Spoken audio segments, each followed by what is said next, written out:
مضل له ومن يضلل فلا هادي له. أشهد أن لا إله إلا الله وحده لا شريك له وأشهد أن محمدا عبده ورسوله لا نبي بعده. اللهم صل وسلم وبارك على سيدنا محمد وعلى آل سيدنا Muhammad. Pada Bapak Adi, Kepala Sekolah SMA Ihsan Cantika Boarding School, Ibu Harum, Kepala SMP Ihsan Cantika Boarding School, Bapak Ibu Dewan Guru Ihsan Cantika Boarding School, anak sekalian yang berbahagia dan dirahmati Allah. Pertama, mari kita panjatkan puji syukur kepada Allah Subhanahu wa Ta'ala atas segala nikmat yang Allah berikan kepada kita di hari yang keberapa di bulan Ramadan ini? 9. Allah masih memberikan keberkahan, kenikmatan kepada kita. Nanti kita masuk ke hari yang ke-10 di bulan Ramadan. Salawat dan salam semoga Allah limpahkan hari bahagia kita Rasulullah Muhammad Sallallahu Alaihi Wasallam, Rasul akhir zaman,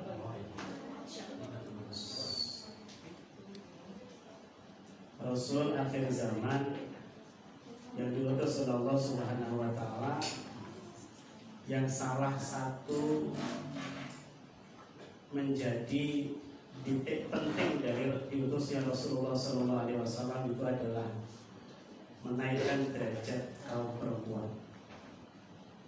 Di mana pada saat itu, pada zaman jahiliyah, perempuan itu tidak lebih dari seperti barang yang bisa diperjualbelikan, seperti barang yang bisa diperdagangkan. Tapi dengan hadirnya Rasulullah SAW, derajat perempuan diangkat. Derajat perempuan mempunyai nilai yang sangat tinggi di agama Islam. Nah, ketika seorang sahabat bertanya, siapa yang harus saya hormati ya Rasulullah? Rasulullah menjawab, ummuka, ibumu, ibumu dan ibumu 3 kali. Baru kemudian bapakmu. Itu salah satu penghargaan Rasulullah, penghargaan syariat Allah yang tinggi terhadap seorang perempuan. Maka di dalam agama pun disebutkan bahwa seorang ibu itu adalah al-madrasatul ula, sekolah yang pertama. Bersyukur kita sebagai umat Rasulullah SAW yang bisa menikmati, yang bisa merasakan pentingnya kesetaraan dalam hak dan kewajiban antara laki-laki dan perempuan tanpa menghilangkan fitrahnya. Yang paling penting tanpa menghilangkan fitrah, ini yang paling penting. Hadirin yang dirahmati Allah, Bapak Ibu yang kami hormati dan anak-anak sekalian yang saya cintai, saya tidak akan membahas banyak terkait dengan Raden Ajeng Kartini atau Raden Ayu Kartini dalam perspektif sejarah yang sudah mungkin dari guru-guru sejarah sudah banyak mengajarkan kepada kita sosok seorang Kartini. Kita bisa mengenal sejarah perjuangan R.A. Kartini itu dari buku yang kita kenal dengan buku yang slogannya, judul bukunya menjadi sebuah tagline yang sampai sekarang dipakai, yaitu habis gelap terbitlah terang. Itu judul buku sebetulnya yang ditulis oleh Jack Henry Abenauer, seorang penulis di Belanda pada tahun 1900-an. Itu buku itu ditulis 1911 oleh Jack Henry Abenauer. Mohon maaf kalau saya salah pengejaan namanya, agak sulit diejah. Itu beliau adalah Menteri Pendidikan dan Pariwisata pada saat itu di Belanda. Kemudian diterjemahkan pertama kali oleh sastrawan Indonesia yang masuk dalam pujangga baru, yaitu Armin Pane, yang diterbitkan oleh Balai pustaka. Pertama kali penerbitan penerjemahan dari buku Dor, bahasa Belandanya saya sudah lupa. Dor apa itu? Nah, itu diterjemahkan oleh Arif Pane dalam bahasa Indonesia berjudul Habis Gelap Terbitlah Terang. Itu sejarahnya seperti itu. Tapi saya tidak akan membahas itu. Yang saya akan bahas di sini adalah ada seorang ulama besar di Indonesia. Yang ulama itu disebut sebagai mahaguru ulama di Indonesia, yaitu Muhammad Sholeh bin Umar As-Samarani. Namanya adalah Syekh Muhammad Sholeh bin Umar As-Samarani. As-Samarani itu diambil dari tempat beliau berada, beliau tinggal dan wafat, yaitu daerah Semarang. Beliau lebih dikenal dengan sebutan Mbah Yai Sholeh Darat. Diambilkan nama dari daerahnya, yaitu daerah Darat, itu sebelah utara kota Semarang. Syekh Muhammad Sholeh bin Umar As-Samarani ini adalah guru dari Syekhuna Mbah Yai Hasyim Asy'ari dan guru dari Kiai Darwis atau lebih dikenal dengan Kiai Haji Ahmad Dahlan. Beliau adalah satu guru di Mekah Al-Mukarramah dengan Mbah Yai Khalil Al-Bangkalani. Beliau juga satu guru, satu leteng dengan Mbah Yai Imam Nawawi Al-Bantani atau Imam Nawawi Al-Jawi. Beliau juga satu guru dengan Syekh Al-Minangkabawi, imam besar di Masjidil Haram. Gurunya sama. Nah, Imam Nawawi Al-Bantani, Syekh Al-Minangkabawi itu menetap di Makkah atau menetap di Timur Tengah.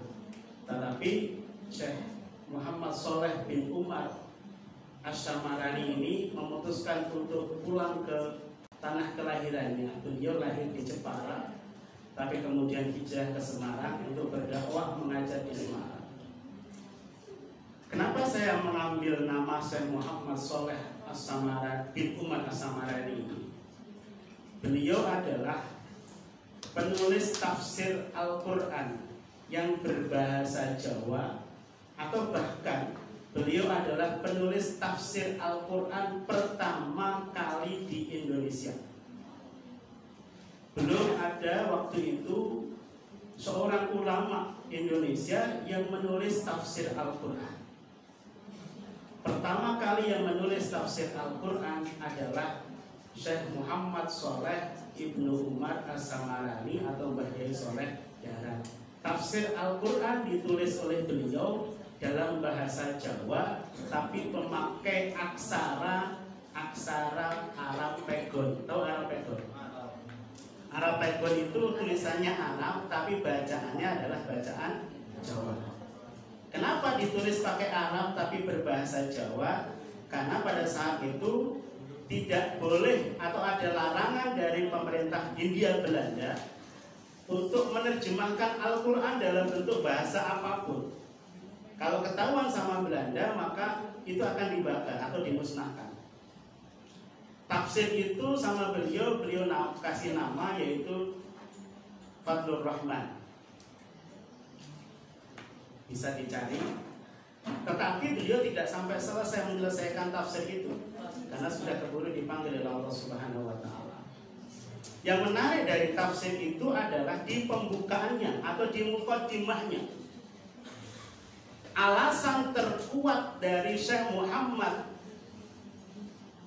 Sholeh bin Ibnu Umar As-Samarani untuk menulis tafsir Al-Quran adalah sosok perempuan yang bernama Raden Ajeng Kartini.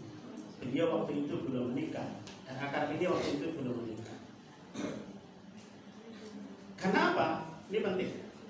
Jadi kita tidak hanya belajar apa itu emansipasi, tidak hanya belajar bagaimana seorang perempuan mempunyai hak yang sama dalam hal pendidikan, dalam hal pekerjaan dan lain-lain yang diperjuangkan oleh Raden Ajeng Kartini, tapi kita juga harus belajar tentang apa yang disuarakan menjadi suara hati Raden Ajeng Kartini pada saat itu dari perspektif agama.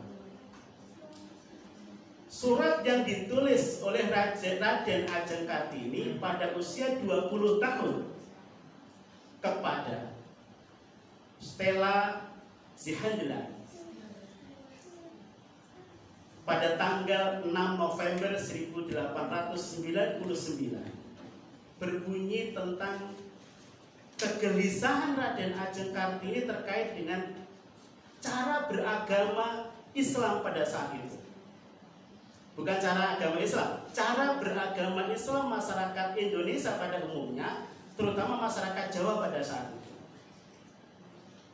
Perlu diketahui bahwa Raden Ajeng Kartini ini mempunyai dua darah. Darah dari bapaknya itu adalah seorang bangsawan atau priai dari Jepara. Kemudian darah kiai itu dari ibunya yang dari Demak. Dalam surat yang tertanggal 6 November 1899, pada saat itu Raden Ajeng Kartini berusia 20 tahun kepada Stella Zihandela, itu berbunyi seperti ini. Al-Quran di kami terlalu suci untuk diterjemahkan.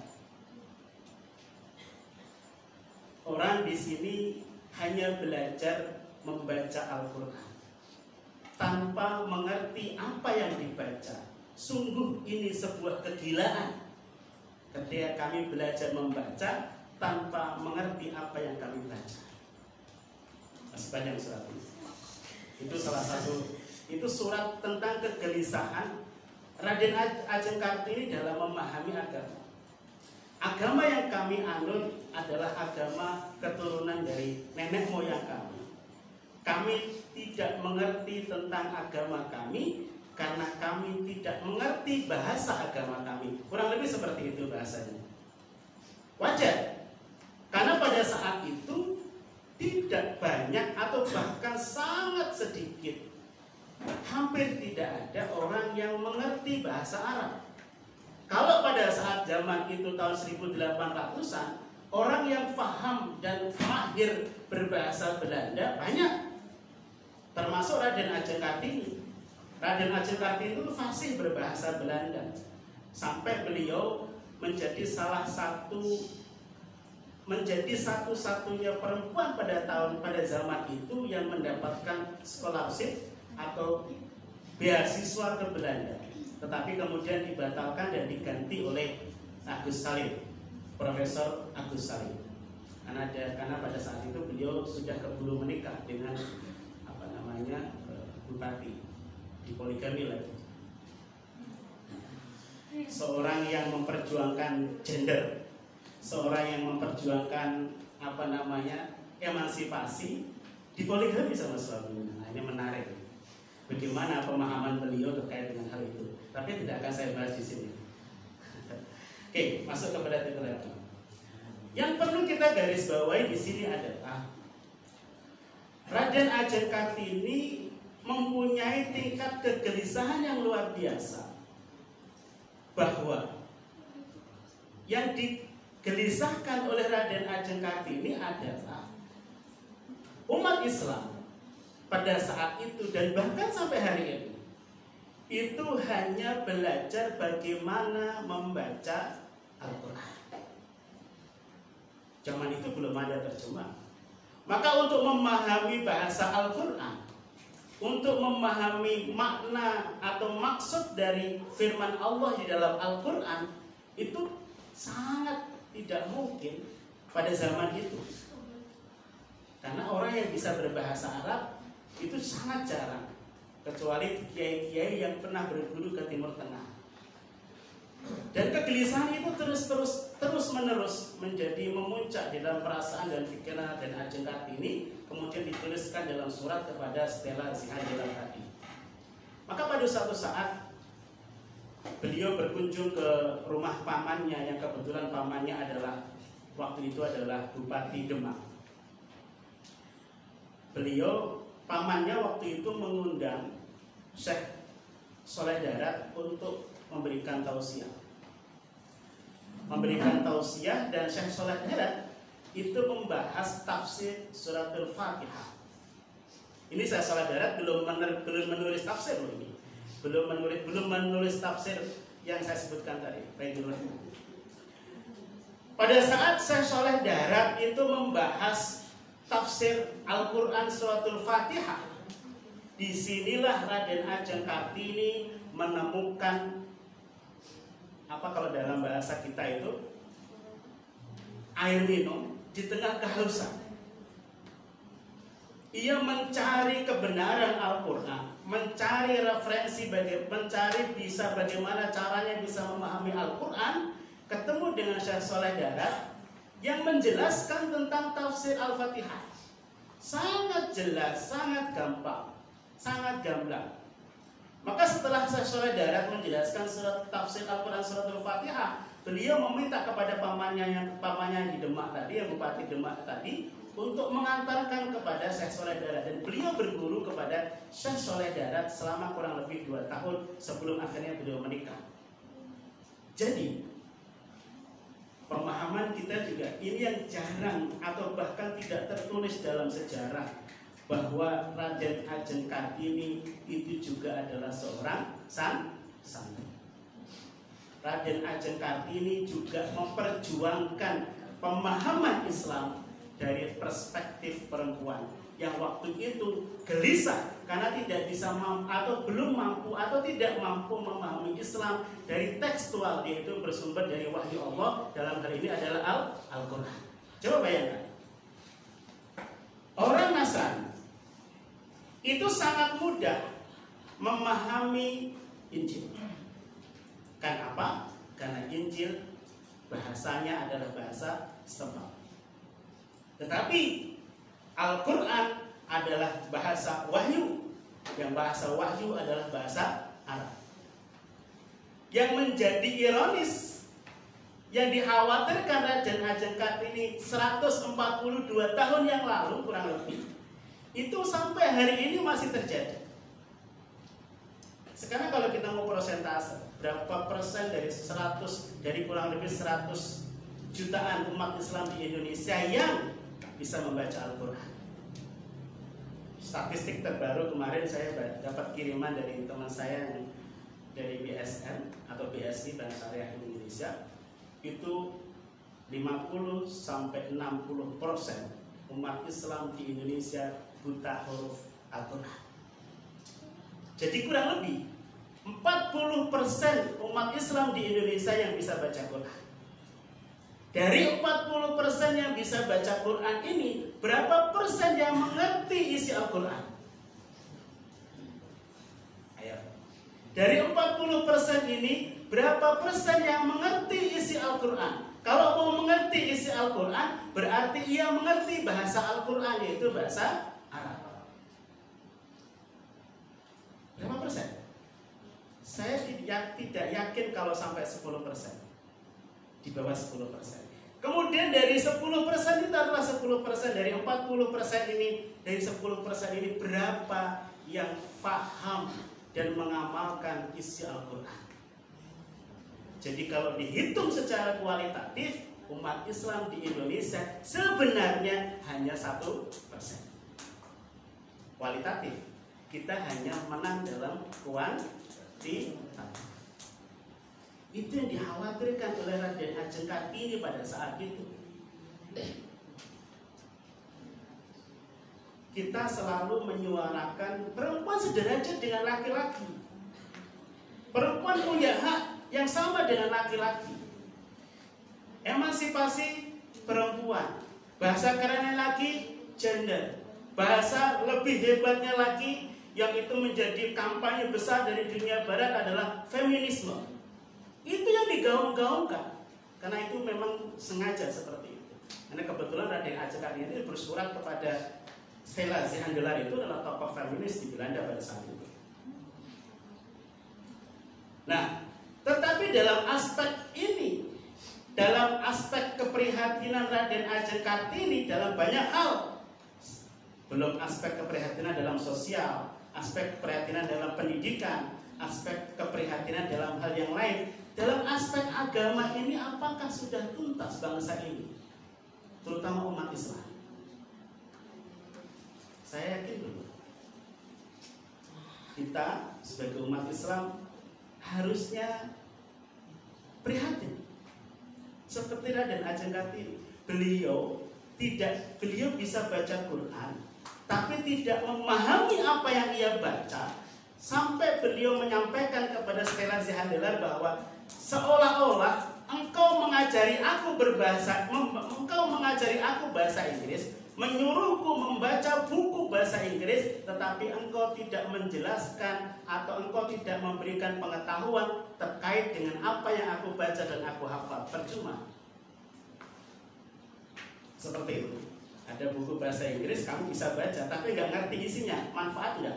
Enggak. Sama halnya keprihatinan itu disampaikan oleh Raden Ajeng Kartini. Aku bisa membaca Al-Quran, tapi aku tidak mengerti makna dari Al-Quran itu. Karena keterbatasan penerjemahan Al-Quran pada zaman itu. Sekarang Al-Quran diterjemahkan dengan bahasa yang macam-macam. Mudah sekali bagi kita sekarang mengerti isi Al-Quran. Tetapi, lagi-lagi saya sampaikan, terjemahan itu adalah salah satu dari upaya untuk memudahkan kita mengerti isi Al-Quran. Tapi bagaimana kita mengerti Al-Quran? Itu yang menjadi pertanyaan. Sudahkah kita belajar untuk mengerti Al-Quran? Sudahkah kita belajar untuk mengerti kandungan Al-Quran? Yang harus kita pahami. Maka sebetulnya kalau kenapa orang Jepang itu luar biasa nasionalisme.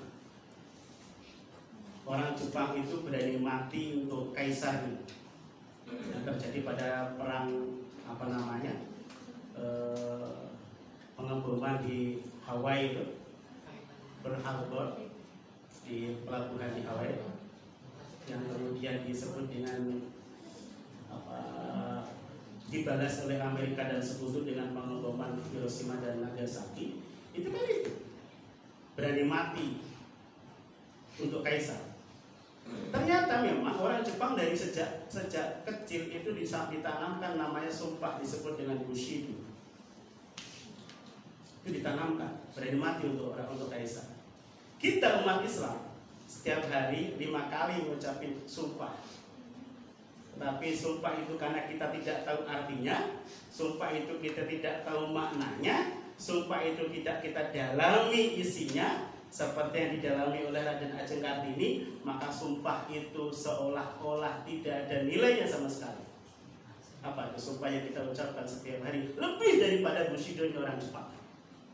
Suratul Fatihah. Itu sumpah. Dalam artian pegangan hidup. Dari mulai Bismillahirrahmanirrahim sampai waladhdallin, itu ada 4 ajaran hidup, pokok ajaran hidup. Yang itu kemudian ketika dijelaskan oleh Syekh Saleh Darat kepada Raden Ajeng Kartini, Raden Ajeng Kartini tertarik untuk belajar Al-Quran. Maka sebetulnya kalimat habislah gelap, terbitlah terang, itu berasal dari ajaran Nabiullah Musa alaihissalam dalam surat Ibrahim kalau tidak salah, atau surat Araf ya. Itu adalah minad dzulumati ilan dari dzaliman, dari kegelapan menuju cahaya. Nah, ketika Nabiullah Muhammad SAW hijrah ke Madinah, apa yang disampaikan oleh orang-orang Madinah? Tala'al badru alaina. Nah itu, muncullah sinar bulan purnama kepada kita. Ya, anak-anak sekalian dirahmati Allah Subhanahu Wa Taala. Terakhir dari tausiah yang bisa Bapak sampaikan, Islam hadir di muka bumi ini, Islam hadir di dunia ini. Ulama memberikan pembelajaran kepada kita Minatnya dimaksud minat zulumati ilan nur, dari kegelapan menuju ke cahaya, dari kezaliman menuju kebaikan, dari kebatilan menuju ke yang hak. Itu sebetulnya adalah disebut sebagai maqasidus syariah. Maqasidus syariah. Maqasidus syariah itu adalah tujuan syariat diturunkan oleh Allah kepada manusia. Syariat itu menjaga jiwa kita. Syariat itu menjaga agama kita. Syariat itu menjaga harta kita. Syariat itu menjaga keturunan kita. Dan syariat itu menjaga agama, jiwa, keturunan, dan harta. Sampai terakhir, agama itu menjaga akal kita. Hifdul din, hifdul nafas, hifdul mal, hifdul nasr, sama hifdul akal. Itu yang kemudian diperjuangkan oleh Raden Ajeng Kartini pada saat itu dengan cara beliau. Jadi sebetulnya yang diperjuangkan oleh Raden Ajeng Kartini itu adalah maqasid asy-syariah. Bagaimana Raden Ajeng Kartini memperjuangkan hifdzuddin, memperjuangkan agama. Agama itu harus dipahami, agama itu harus dipelajari, agama itu harus tuntas. Raden Ajeng Kartini juga memperjuangkan yang namanya hifdzun nafas. Dalam hal ini khusus untuk perempuan, agama itu tujuannya adalah melindungi setiap jiwa. Jiwa punya hak untuk merdeka. Merdeka dalam hal belajar, merdeka dalam hal berkarya, merdeka dalam hal apapun. Itu dilindungi oleh agama. Maka agama menjaga hifdzun nafas. Yang ketiga, agama itu menjaga keturunan. Maka agama ada namanya hifdzun nasab. Agama melarang seorang laki-laki mencederai seorang perempuan. Seorang laki-laki, mohon maaf misalnya, berbuat kasar kepada seorang perempuan. Seorang laki-laki menjual perempuan. Seorang laki-laki membeli perempuan. Karena agama ada namanya hifdzun nasab. Karena perempuan itulah yang menurunkan, yang memberikan keturunan. Supaya keturunan itu dijaga, maka agama ada namanya hifdzun nasab. Maka agama melarang namanya zina. Zina itu yang banyak dilakukan adalah perempuan. Yang keempat, agama juga menjaga harta, hifdzul mal. Ini yang penting juga, kita wajib melindungi, menjaga harta kita. Maka agama ada hukuman bagi orang yang mencuri, ada hukuman bagi orang yang mengambil hak punya orang lain. Yang terakhir, agama juga menjaga akal kita. Maka agama ada namanya hifdzul akal. Agama menjaga akal kita supaya apa? Dengan cara apa? Dengan cara kita belajar. Maka kalau orang tidak belajar, berarti sama dengan dia mengkhianati tujuan agama itu sendiri. Karena agama itu menjaga akal. Dan Raden Ajeng Kartini juga memperjuangkan hal itu. Memperjuangkan kesetaraan bahwa seorang perempuan berhak memiliki pendidikan yang sama dengan laki-laki. Zaman dulu perempuan itu dapur, kasur, apalagi sumur. Nah, dapur, kasur, sumur. Tiga itu mutak-mutaknya. Tapi diperjuangkan oleh Raden Ajeng Kartini, perempuan punya derajat yang sama dalam hal pendidikan, dalam hal berkarya, sama dengan laki-laki. Mudah-mudahan kita semua menjadi salah satu penerus bangsa yang nantinya juga memberikan pencerahan, yang memberikan porsi yang banyak kepada perempuan. Dan kita nanti yang laki-laki menjadi pemimpin di rumah tangga nanti, maka hargailah perempuan yang ada di rumah. Nah, kalau sering disampaikan oleh ustaz-ustaz itu, perempuan itu Allah menciptakan perempuan kenapa dari tulang rusuk sebelah kiri, ya kan? Kenapa Allah menciptakan perempuan tidak dari tulang kaki? Kenapa Allah menciptakan perempuan bukan dari tulang kepala? Allah menciptakan perempuan dari tulang rusuk sebelah kiri. Allah tidak menciptakan perempuan dari tulang kaki karena perempuan bukan untuk diinjak-injak. Allah menciptakan perempuan bukan dari kepala karena perempuan bukan untuk diangkat-angkat, untuk dikultuskan. Tapi Allah menciptakan perempuan dari tulang rusuk Nabiullah Adam dari sebelah kiri. Kenapa? Tulang rusuk sebelah kiri ini dekat dengan hati, dekat dengan jantung. Tulang rusuk itu, hati dan jantung itu adalah sumbernya perasaan. Karena perempuan itu ingin dicintai dan disayangi. Tulang rusuk sebelah kiri itu dekat dengan pundak. Berarti perempuan itu ketika ada masalah butuh tempat bersandar yang nyaman. Bersandarnya dengan pundaknya laki. Ya, itu ya pesannya. Jadi, ya, itu ada filosofinya. Tapi bersandarnya kepada yang sudah halal. Jangan yang belum halal udah sender. Nggak boleh gitu ya. Nah, yang laki-laki juga sama, memberikan kasih sayang, memberikan perhatian yang lebih kepada orang perempuan yang sudah halal. Kalau belum halal ya nggak usah. Percuma disayangi, diperhatikan, toh nanti nikahnya sama orang lain. Capek-capek yayangi, capek-capek perhatiin, tapi daripada kita capek jagain istri orang lain ya nggak usah lah ya, calon istri orang lain. Jadi jagain calon istri orang lain ngapain? Nggak penting ya, ngabisin duit, ngabisin waktu, ngabisin perasaan. Ya, jadi disayangi, diperhatikan, diberikan perhatian yang lebih, diberikan perhatian kasih sayang yang lebih, itu ketika sudah halal. Kalau belum halal jangan. Kenapa? Kalau belum halal, masih kemungkinan besar masih ada tikungan yang bisa ditikung oleh orang lain. Bisa jadi tikungan terakhir ada yang nikung. Nah itu masalah. Nah kalau ya, ini untuk bapak-bapak guru yang belum nikah ya, atau ibu-ibu guru yang belum nikah, jadi jangan pernah berharap lebih kepada laki-laki yang belum halal jadi. Kenapa?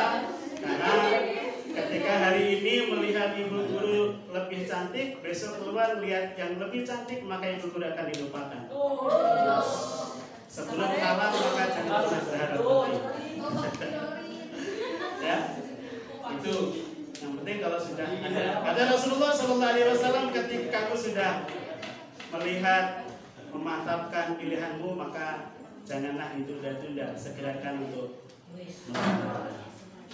segera.